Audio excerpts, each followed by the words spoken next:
warahmatullahi wabarakatuh. Bismillah, alhamdulillah, wassalatu wassalamu ala rasulillah wa alihi washabihi wa mawala. Amma ba'd. Saya tidak sempat salin dulu karena memang tidak datang untuk tampil. Karena saya sudah lihat ada anak saya, ada Al-Mukarram yang lain. Karena itu datang di belakang ngumpet. Udah. Mohon maaf ini masih pakai baju besi. Karena baru selesai rapat. Saya tidak akan ceramah. Barangkali para ikhwan akhwat ada pertanyaan-pertanyaan yang perlu diperjelas. Silakan. Langganan. Assalamualaikum warahmatullahi wabarakatuh. Mohon penjelasan tadi tentang masalah syahwat diserupakan dengan arad dan ma'rifat diserupakan dengan sama. Wajah syabahnya apa? Terima kasih. Yang lain. Ibu-ibu ada pertanyaan? Baik. Mangga. Kursinya atuh satu lagi kursinya. Karena belum ada kursinya yang jawab Bapak dulu.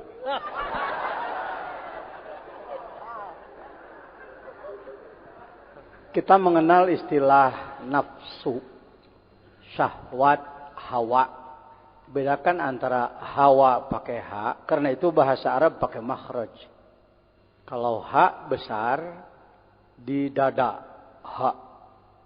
Kalau ha kecil di tengah tenggorok, ha. Hawa, hawa. Abina Adama wa ummina Hawa. Wal hawa hamani. Nafsu, hawa, syahwat. Sebelum saya membantu menjelaskan, menambah penjelasan. Apakah ibu bapak punya nafsu? Bagus apa jelek? Silakan, jawaban bebas. Yang nyebut bagus angkat tangan. Yang nyebut jelek acungkan tangan. Yang enggak punya pendapat acungkan tangan. Saya mah bagus enggak, jelek enggak, Pak. Mayoritas umat Islam di dunia termasuk di Indonesia memandang bahwa nafsu itu jelek. Karena mengidentikan nafsu itu dengan marah. Kalau ada orang yang keinjak kakinya, lalu dia marah. Kehet ya. Tinjak cokor aing babel. Kata yang seorang lagi, nafsu sih mah. Tahu nafsu tuh? Ini dramanya begitu, dramanya. Supaya jelas. Ini penyebab nafsu dianggap jelek. Karena nafsu didefinisikannya dengan marah. Marah itu bahasa Arabnya godob. Marah. Nah, syukuri kalau orang sudah berpandangan bahwa nafsu itu marah. Syukuri. Loh, kok disyukuri Pak Jajan? Sudah punya pendapat. Daripada tidak punya pendapat sama sekali. Ini Pak Jajan jadi begini setelah belajar dzikir. Belajar menghargai orang. Jangankan yang baik, yang jelek pun masih dihargai. Karena yang jelek itu calon baik. Jangan dikira yang baik itu tidak pernah jelek. Jadi yang baik mantan jelek. Bagaimana memperbaiki yang jelek itu tugas dakwah. Bukan mencerca yang jelek, menjempol-jempolkan yang baik, itu bukan dakwah. Itu hakim, itu dewan juri. Kalau dewan juri yang baik, baik. Jelek, jelek. Itu dewan juri. Kalau da'i, bagaimana yang jelek menjadi baik. Karena itu kalau saya ditanya, siapakah da'i paling unggul? Da'i yang akmal, pengesabah. Karena beliau selalu memperbaiki yang jelek. Menyembuhkan yang sakit. Di antara pasiennya Pak Jajan. Yang ketua umum majelis ulama saja masih ngaku pasien. Apalagi yang bukan. Kira-kira begitu. Ya. Apa Pak Andi? Ya. Gitu ya. Apalagi yang bukan. Oh, jadi nafsu itu marah. Baik. Kok disebut baik? Sementara. Sudah punya pendapat. Lalu hawa. Hawa adalah tarikan nafsu. Karena itu sering disebutkan hawan nafsi. Tarikannya. Hawanya. Syahwat juga tarikannya. Bagaimana pandangan kita terhadap hawa dan syahwat? Tergantung juga pengetahuannya. Kalau dia memaknai syahwat adalah birahi, tarikan-tarikan nafsu, maka syahwat jadi jelek. Maka hawa jadi jelek. Tetapi kalau kita mengikuti kearifan Syekh Mursyid, mengikuti itu, ya kalau kereta api, beliau lokomotifnya kita gerbong ke 30 gitu. Mengikuti juga. Ya. Jangan menganggap yang mengikuti itu hanya yang dekat saja. Yang jauh juga asal mengikuti ya mengikuti. Kalau kita mengikuti cara pandangnya Syekh Mursyid, maka akan selalu positive thinking. Akan selalu husnudzon. Jadi nafsu itu baik atau tidak, maka akan dikatakan baik. Syahwat baik. Hawa baik. Loh kok baik Pak Jejen? Kalau orang tidak punya syahwat, tidak punya hawa nafsi, maka tidak akan punya keinginan. Tidak akan punya keinginan. Coba kalau seluruh laki-laki tidak punya syahwat terhadap perempuan. Tidak akan ada kantor urusan agama. Tidak akan ada mubalik diundang untuk ceramah perkawinan. Tukang rias itu juga tidak laku. Gara-gara tidak ada apa? Tidak ada syahwat. Jadi, alhamdulillah, ada apa? Tuh, coba. Hadena hadir. Malam 11. Waduh, mahal itu, mahal itu. Ya, tidak ada ciptaan Allah yang tidak bermanfaat. Innallaha la yastahi ayyadriba matalam ma ba'udatan fama fawqaha. Tidak akan ada yang tidak bermanfaat. Alhamdulillah, ada apa? Di mana? Dalam diri kita. Kurang nafsu makan beli jamu. Nafsu makan kan ada. Kurang nafsu malam Jumat. Beli jamu nafsu. Ramuan Madura. Tangkur rahasia. Tong loba omong nutunya bejaan. Yeah. Nah, kurang nafsu sholat beli jamu. Apakah si do muncul sudah membuat jamu nafsu sholat? Air mancur sudah membuat jamu nafsu sholat? Apakah ibu dan bapak sudah punya jamu nafsu sholat? Sudah.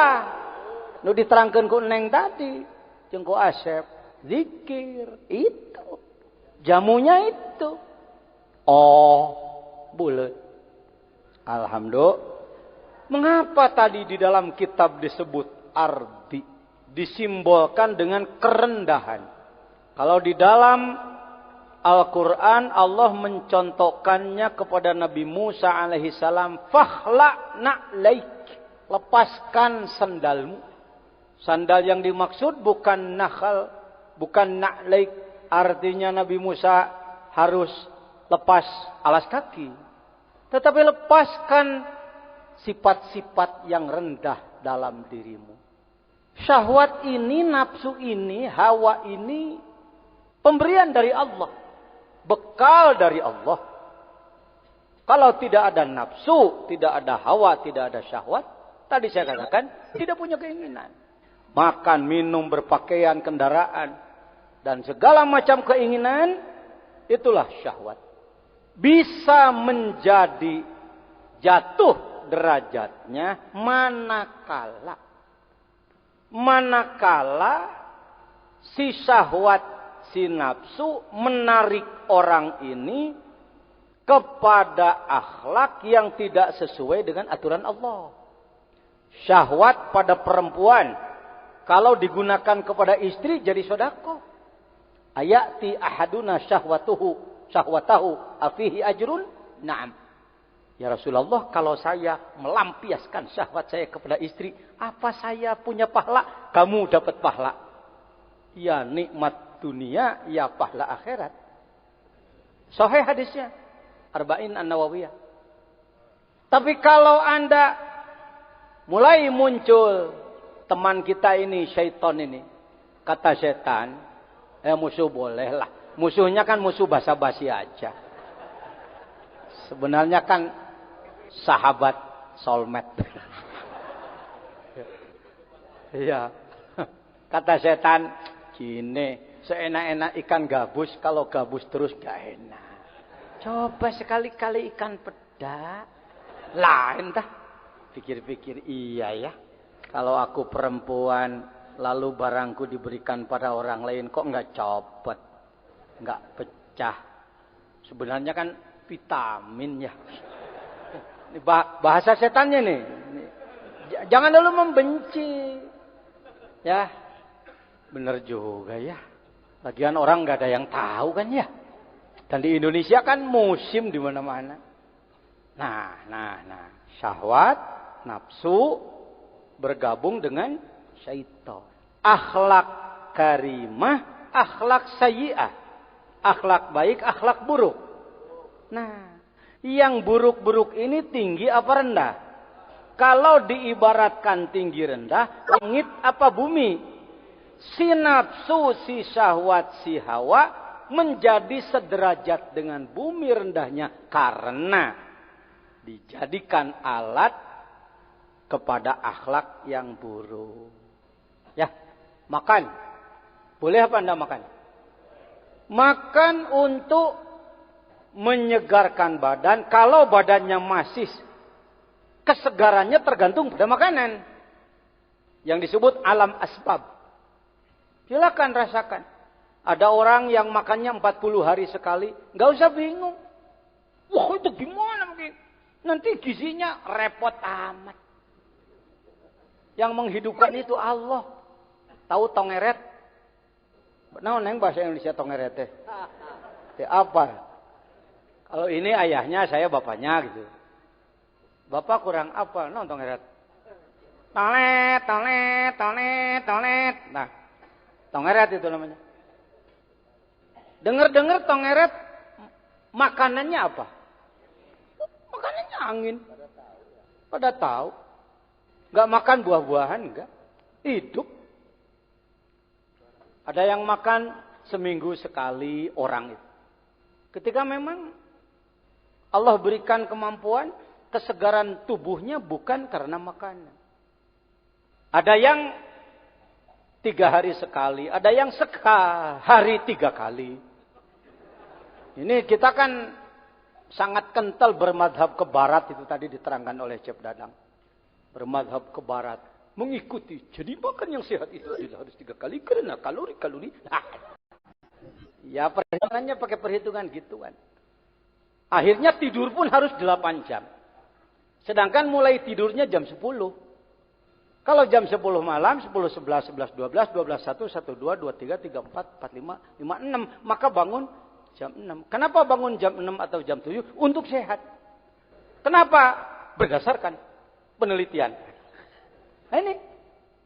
Jadi nafsu syahwat hawa kalau dia tidak dikendalikan, maka dia membawa diri kita kepada akhlakus sayyi'ah, pembantahan terhadap Allah, maka menjadi kal ardi, bagaikan bumi. Tetapi kalau si nafsu dikendalikan dengan nurullah, dengan cahaya Allah, untuk menghasilkan nurullah, maka kita belajar zikir. Ternyata dengan zikir yang ada belum juga menghasilkan nurullah, maka kita mencari guru. Itu yang saya katakan.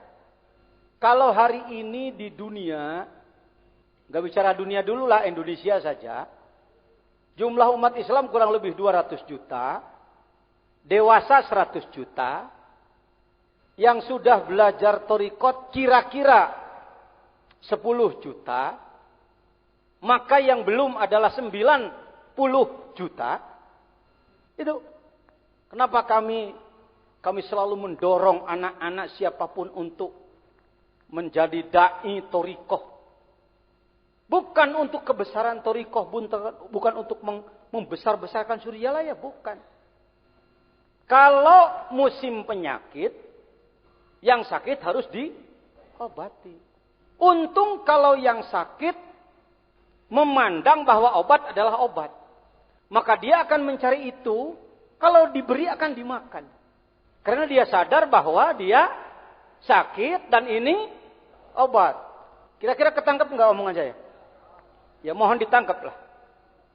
Dah hese yang ngomong gitu, hese. Yang mikir itu. Ayat ceramah hafalan, ada ceramah himbauan, ada ceramah filsafat, ada ceramah kepemimpinan, yang di dalamnya selalu ada daya ungkit, ada unsur tanggung jawab, ada arah, ada target, macam-macam, bobot ceramah macam-macam. Baik, saya ulang, sampai di mana tadi? Kalau musim wabah penyakit, maka yang diperlukan adalah obat. Kalau masyarakat yang sakit mengenal obat dan memandang bahwa obat adalah, maka dia akan mencari, kalau diberi obat akan memakan obat.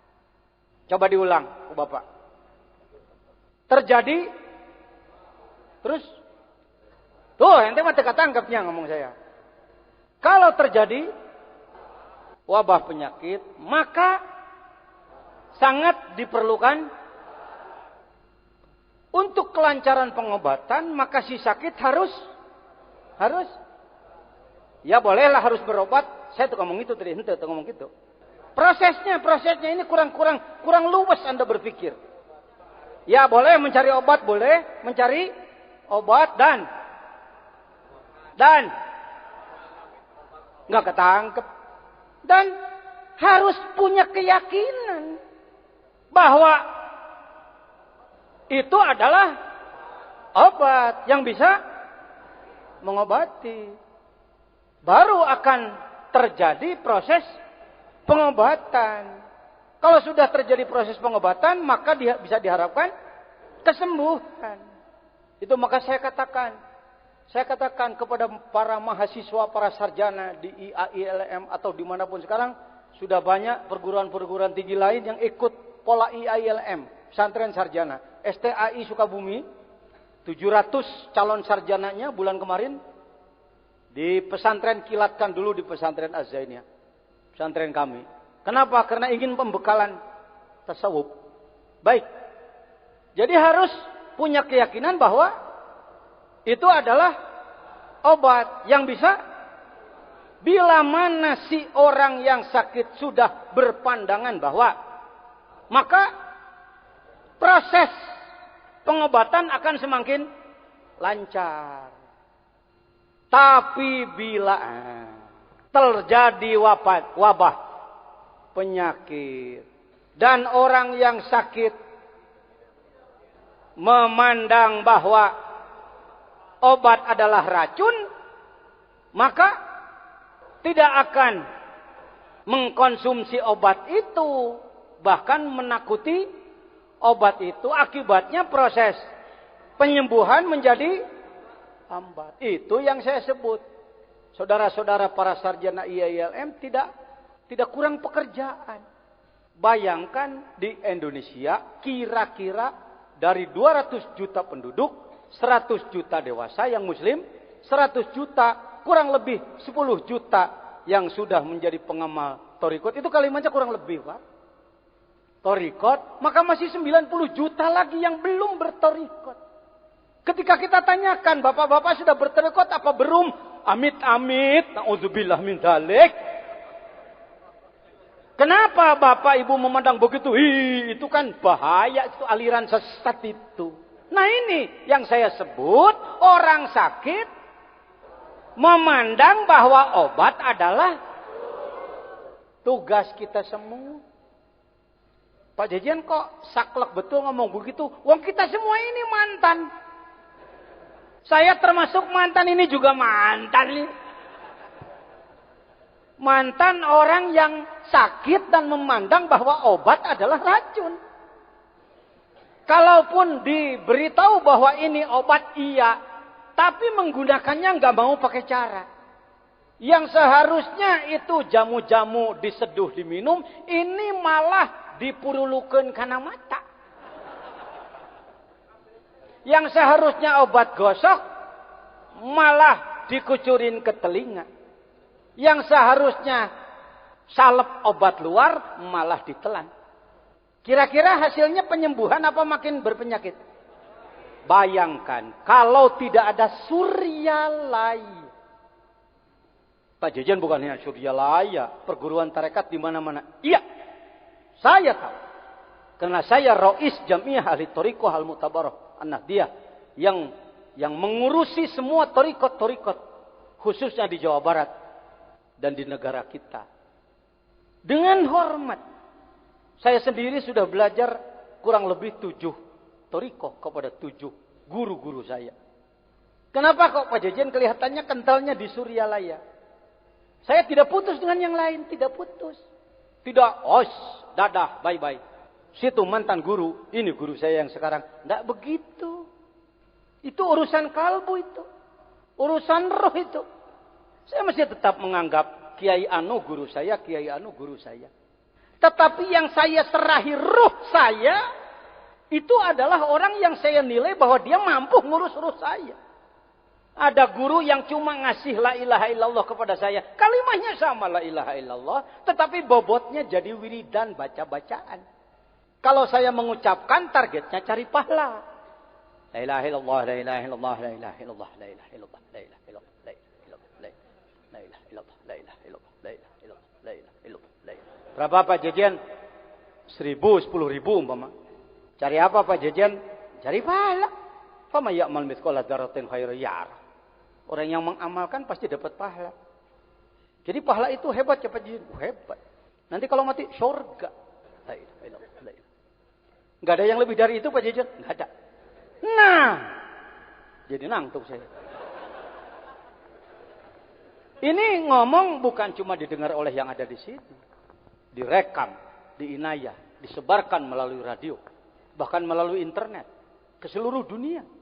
Kegiatan di Suryalaya didakwakan ke seluruh dunia. Maka hati-hati bicara. Tadi anak-anak kita, kader-kader kita itu berbobot. Dalil-dalil yang lengkap, penyampaian yang fasihat. Itu layak dikonsumsi dunia. Nak. Sudah. Baik hadirin.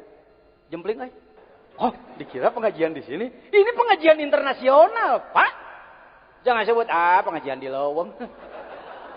Dekat Citanui, Bonjengjeng. Jadi yang selalu disebut internasional harus di ibu kota. Tidak harus. Baik. Paham? Apa? Obat.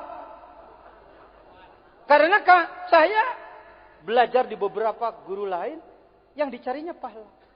Dan bicara pahala itu Qur'ani, syar'i. Didukung oleh dalil Quran, dibolehkan oleh Rasul. Wong Rasul selalu bicara dari dulu, saudara-saudaraku, kalau kamu jihad fisabilillah, maka kamu akan masuk surga. Bidadari menunggumu. Hadirin, kata sahabat, Allahu Akbar. Modal aing jadi. Neangan nu geulis di Mekah rarese, mending wedadari. Pamajikan aya bau kelek.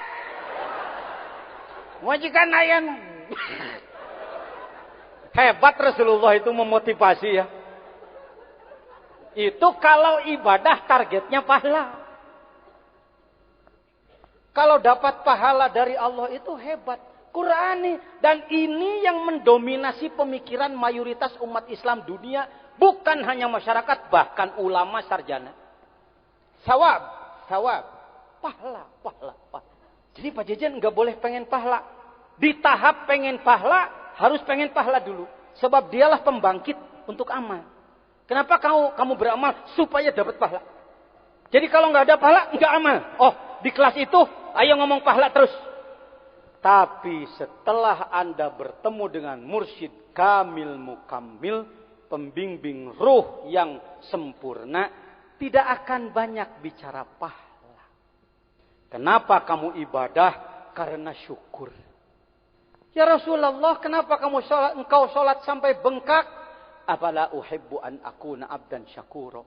Dosamu sudah diampuni. Rizki tinggal minta. Buat apa sholat sampai bengkak begitu? Pengen syukur. Tah bager bisa hayangnya holewih na surya layate didinya. Nu madak nu kieu nyepotnya di surya laya. Sebab sabeh dituan pahala. Bahkan di dalam kitab Al-Anwarul Qudsiyah yang saya dihadiahi oleh pengarsa Abah melalui tangan beliau.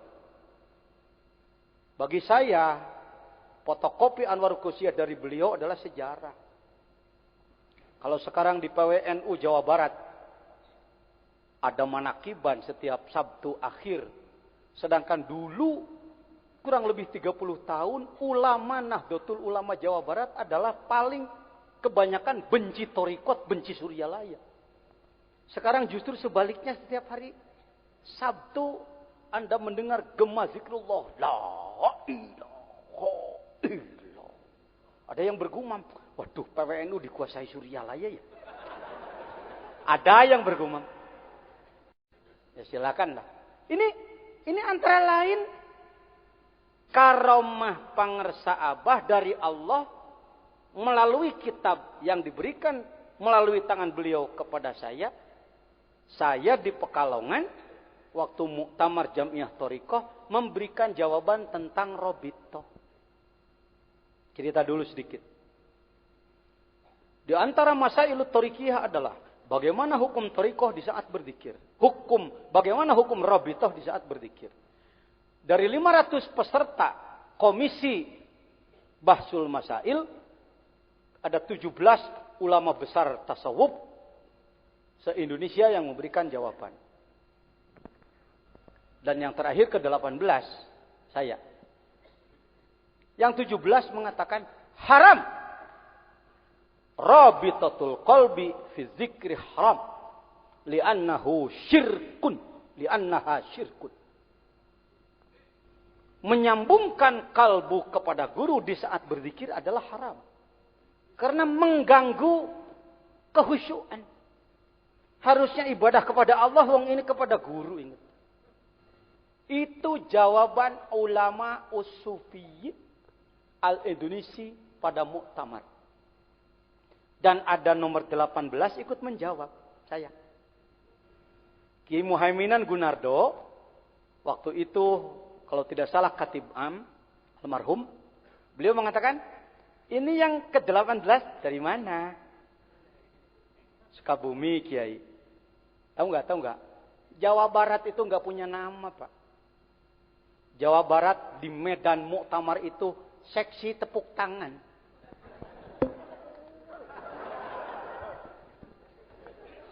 Kau yang disebutnya seksi emprak sih. Bengong kayak. Orang ramai Basul Masail ini cari batik. Nggak bisa nolak. Karena wong saya saksi. Bagaimana? Suka bumi apa suka NU? Suka dua-duanya, Kiai. Saking guyone Ki Muhaiminan ning wong cilik niki kepada orang baru kayak begini, ini kok ada orang begini. Jawa Barat kok ikut-ikutan mau jawab, gak ada kamusnya. Kira-kira begitu. Ya belajar Kiai. Ayo silakan. Karena anak bawang ya dianggap anak TK mau belajar ngomong. Mohon maaf al-mukarramin para ulama sufi besar Indonesia. Saya orang bodoh dan saya orang baru.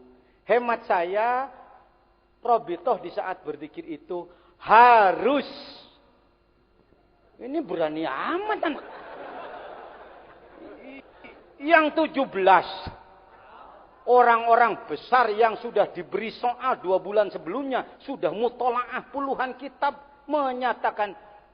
Kiai ikut nggak waktu itu? Ikut ya? Nih ikut ya?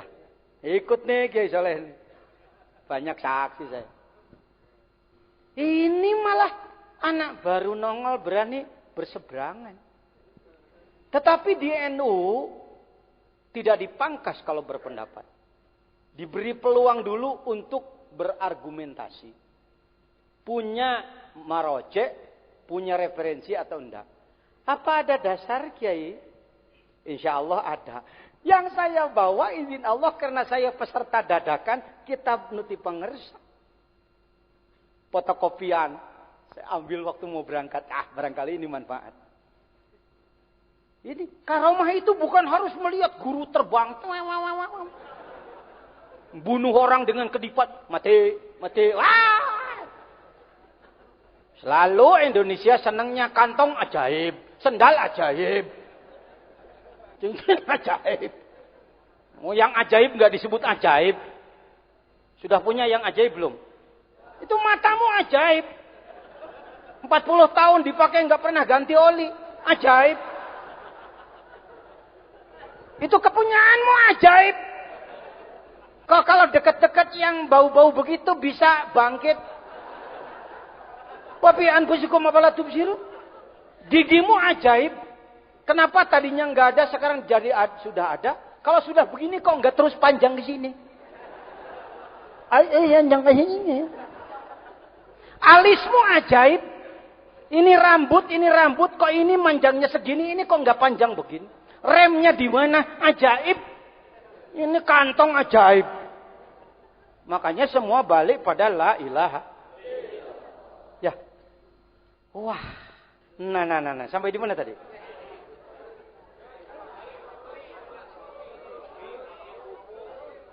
Ambil buku. Lalu saya baca, kalau tidak salah halaman 461. Wong 500 halamannya sudah saya baca semua. Jangan muji-muji saya, ikuti. Pak Jojian hebatnya udah terbaca semua. Jangan hebat-hebatan. Kalau saya hebat kamu ndak ikuti, kamu ndak ke bagian hebatnya. Jadi penyanjung aja. Baca oleh Anda. Waduh Pak, sulit Pak, gundul Pak. Yang gondrong cari. Pak, sulit Pak, yang gondrong Pak. Terjemahannya sudah dibuat oleh Ustaz Ali Muhammad. Ayo nak, ayo baca. Nah lalu saya baca kira-kira 10 baris. Wa'lam anna robi total qalbi fi dzikri syai'un aham dan lain sebagainya. Akadul adab disebutnya. Di NO ada azimah. Azimah itu bukan jimat yang selalu dipakai di sini. Azimah itu sesuatu yang berada di posisi penting. Apa? Kemampuan membaca. Kalau sudah dengar orang punya pendapat, lalu punya argumentasi, dan dia baca alasannya, berapa baris atau berapa halaman, tanpa cacat bacaan, i'rabnya tidak cacat, sorobnya tidak cacat, tarkibnya tidak cacat, sigotnya tidak cacat, orang sudah ngukur, untuk jadi orang seperti ini, kira-kira nyantrennya harus 20 tahun. Orang udah ngukur. Ya. Kalau yang gondrong dibaca nggak cacat, memang biasa itu. Tapi yang gundul, panjang, sulit dibaca nggak cacat, ketahuan ini keahliannya. Saya mencoba membacakan sekemampuan yang ada, maka dinilai oleh 500 yang hadir, bacaan tanpa cacat, alasan kuat. Akhirnya sang moderator, Al-Mukarram Kiai Haji Muhaiminan Gunardo, beliau mengatakan, Kiai, kitab apa itu?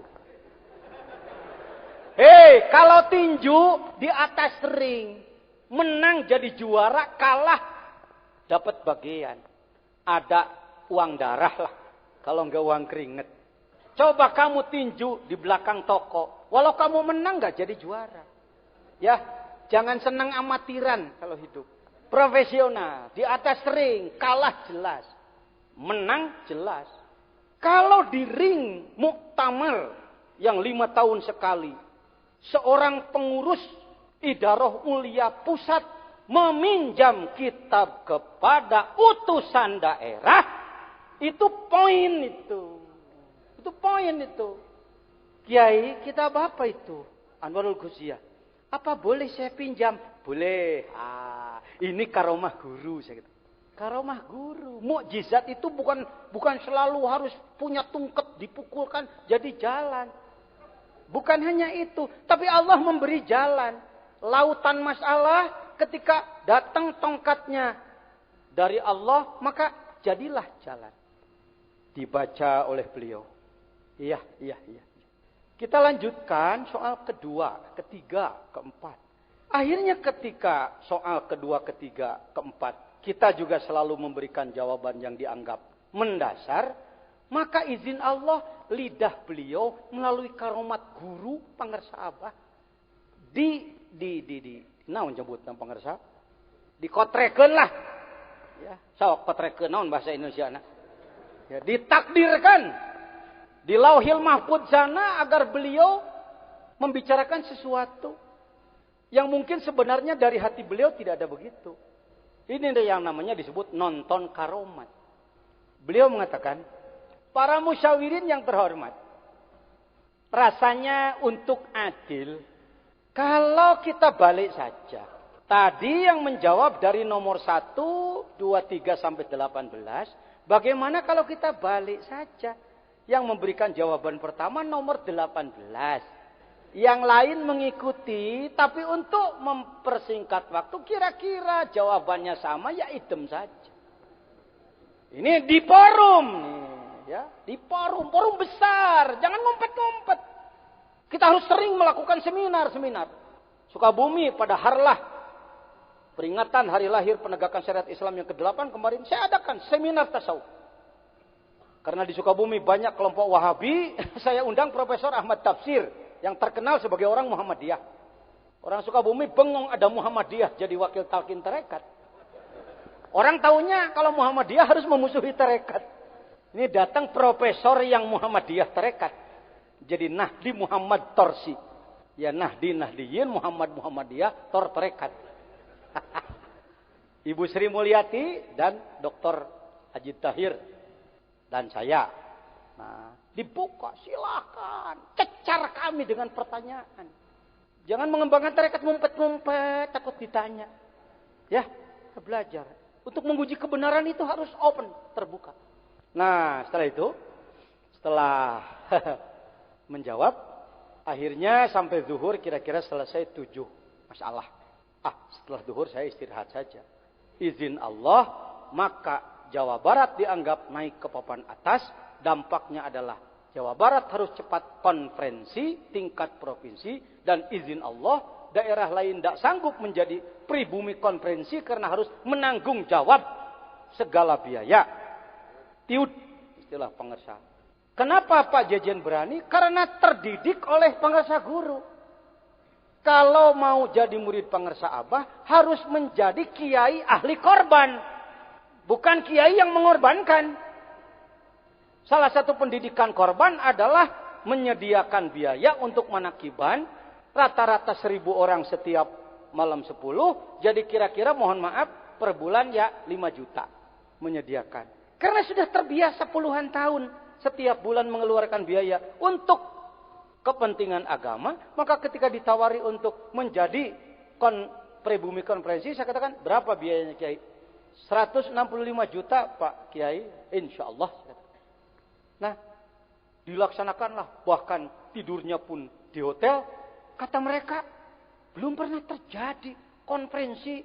Nah, Nahdlatul Ulama kok tidur di hotel? Saya katakan, itulah khawarikul adat. Jadi khawarikul adat itu sekali lagi, jangan cuma nginjek air, jalan di atas air. Ibaratnya orang kelelep ini enggak, kan itu ngapa kancang. Biasanya orang korban 1 juta aja gemeteran. Komo kiai resepna kitu we tibatur. Kita dididik oleh mursyid untuk kita yang mengeluarkan. Itu khawarik itu. Luar biasa, biasanya narik ini ngeluarin. Ayo jangan ngejar-ngejar karomat yang neko-neko macam-macam. Karomah itu keluar biasaan. Biasanya jam 2 tidur ini bangun. Biasanya ngopi ini sholat. Biasanya ngerokok ini zikir. Itu khawarik itu. Ya. Utlubil istiqamah wala tatlubil karomah. Kejarlah istiqomah ibadah. Jangan kau kejar keluar biasaan.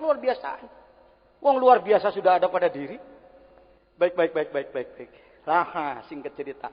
Maka izin Allah, bagi saya tidak akan terhapus dalam sejarah hidup saya.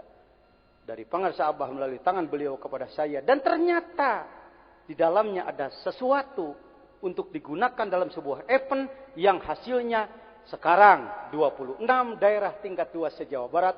Kurang lebih rata-rata ulamanya 5.000 kali 25 adalah 125.000 ulama yang tadinya benci terhadap tarekat, tidak senang terhadap Suryalaya, berubah atas izin Allah. Alhamdulillah. Maka oleh beliau di masjid-masjid agung, di masjid-masjid besar, di masjid-masjid tingkat nasional, tingkat provinsi dihidupkan amalan-amalan zikrullah thariqah, ini gayung bersambut.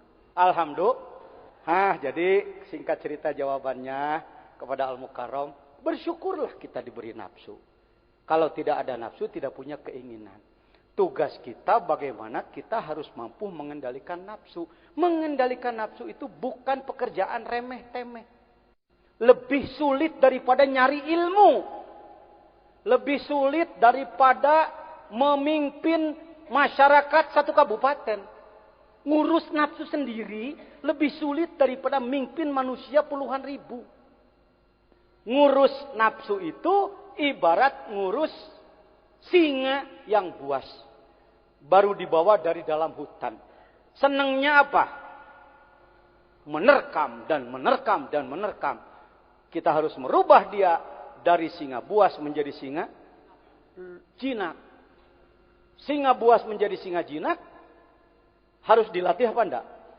Yang melatihnya pawangnya apa? Amatiran. Kalau amatiran ngurus singa buas, maka dia dimakan. Mengapa kita semua datang ke Suryalaya? Karena pangersa Abah adalah orang yang sudah berhasil menaklukkan nafsunya. Maka beliau oleh Allah diberi izin untuk membimbing nafsu orang lain. Paham? Cuman sekarang banyak orang, ustadz pengen jadi ustadz kalbu. Pengen jadi ustadz ngurus hati, saya senyum. Apa lu udah? Kalau cuma menerangkan, anak TK juga bisa. Kalau cuma menjelaskan, anak TK juga bisa. Kasih TK aja dia. Kalau cuma menjelaskan, tapi membimbing. Jangankan membimbing orang lain, membimbing diri sendiri saja sulit. Ya.